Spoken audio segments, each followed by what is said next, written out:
এক সময় ভগবান শিব ও মা পার্বতী হরিদ্বারে ভ্রমণ করছিলেন। মা পার্বতী দেখলেন হাজার হাজার মানুষ গঙ্গায় স্নান করে হর হর গঙ্গে বলতে বলতে ফিরে যাচ্ছে, কিন্তু তাদের অধিকাংশ এখনও দুঃখী এবং পাপাচারে লিপ্ত। তখন বিস্মিত হয়ে পার্বতীজি শিবকে জিজ্ঞেস করলেন, হে দেব, গঙ্গায় এতবার স্নান করার পরেও এদের পাপ ও দুঃখ দূর হচ্ছে না কেন? গঙ্গার কি আর সেই শক্তি নেই? শিবজি বলেন, প্রিয়ে, গঙ্গার শক্তি আজও একই আছে, কিন্তু এরা প্রকৃত অর্থে পাপহারিণী গঙ্গায় স্নানই করেননি, তাই ফলও পায়নি। পার্বতীজি আরও অবাক হয়ে বললেন, স্নান করেননি মানে? সবাই তো স্নান করেই ফিরছে, এখনও তো তাদের শরীরও শুকায়নি। শিবজি বললেন, এরা শুধু জলে ডুব দিয়ে এসেছে, কাল তোমাকে এই রহস্য বুঝিয়ে দেব। পরদিন প্রবল বৃষ্টি শুরু হলো, চারিদিকে কাদা ও জল জমে গেল। রাস্তার মাঝে একটি গভীর গর্ত ছিল, যা পিচ্ছিল কাদায় ভরে গিয়েছিল। শিবজি লীলা করে এক বৃদ্ধের রূপ ধারণ করলেন এবং সেই গর্তে পড়ে এমনভাবে শুয়ে রইলেন যেন কোনো অসহায় বৃদ্ধ দুর্ঘটনাবশত পড়ে গিয়ে আর উঠতে পারছেন না।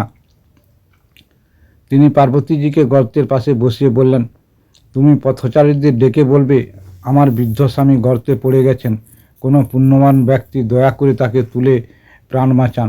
আরও বলবেন, যখন কেউ তাকে তুলতে আসবে তখন বলবে, আমার স্বামী সম্পূর্ণ নিষ্পাপ, তাকে কেবল সেই ব্যক্তি স্পর্শ করতে পারবেন যিনি নিজেও সম্পূর্ণ পাপমুক্ত। যদি পাপী কেউ তাকে ছোঁয় তবে সে সঙ্গে সঙ্গে ভস্ম হয়ে যাবে। পার্বতীজি তথাস্তু বলে গর্তের ধারে বসে রইলেন এবং আগত মানুষদের সেই কথাই বলতে লাগলেন। গঙ্গা স্নান করে বহু লোক ফিরছিল। সুন্দরী এক যুবতীকে একা বসে থাকতে দেখে কারো মনে পাপ চিন্তা এলো। কেউ লোকলজ্জার ভয়ে পিছিয়ে গেল, কেউ ধর্ম ভয়ে, কেউ আবার আইনের ভয়ে দূরে থাকলো। কেউ কেউ তো বলেই দিল, বুড়োকে মরতে দাও, কেন তার জন্য কাঁদছ? আবার কিছু দয়ালু ও সৎ মানুষ করুণাবশত বৃদ্ধকে তুলতে এগিয়ে এলেন, কিন্তু পার্বতীর কথা শুনে থেমে গেলেন। তারা ভাবলেন, গঙ্গায় স্নান করেছি ঠিকই, কিন্তু আমরা কি সত্যিই পাপমুক্ত? যদি স্পর্শ করতেই হয় ভস্ম হয়ে যায়। এইভাবে শত শত মানুষ এলো, জিজ্ঞেস করলো, তারপর চলে গেল। সন্ধ্যা হয়ে এলো। তখন শিবজি বলেন, পার্বতী, দেখলে তো, সত্যিকারের ভক্তি ভরে গঙ্গা স্নান করে এসেছে এমন একজনও এখনও এলো না। ঠিক তখনও এক যুবক হাতে লোটায় জল নিয়ে হর হর গঙ্গে বলতে বলতে সেখানে এলো। পার্বতীজিকে তাকে একই কথা বললেন।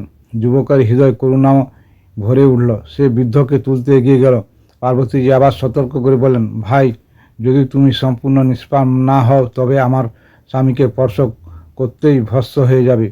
তখন যুবক দৃঢ় বিশ্বাস নিয়ে বলল, মা, তুমি কেন সন্দেহ করছো? দেখছো না আমি এখনই গঙ্গা স্নান করে এসেছি। গঙ্গায় ডুব দেওয়ার পরও কি মানুষের পাপ থাকে?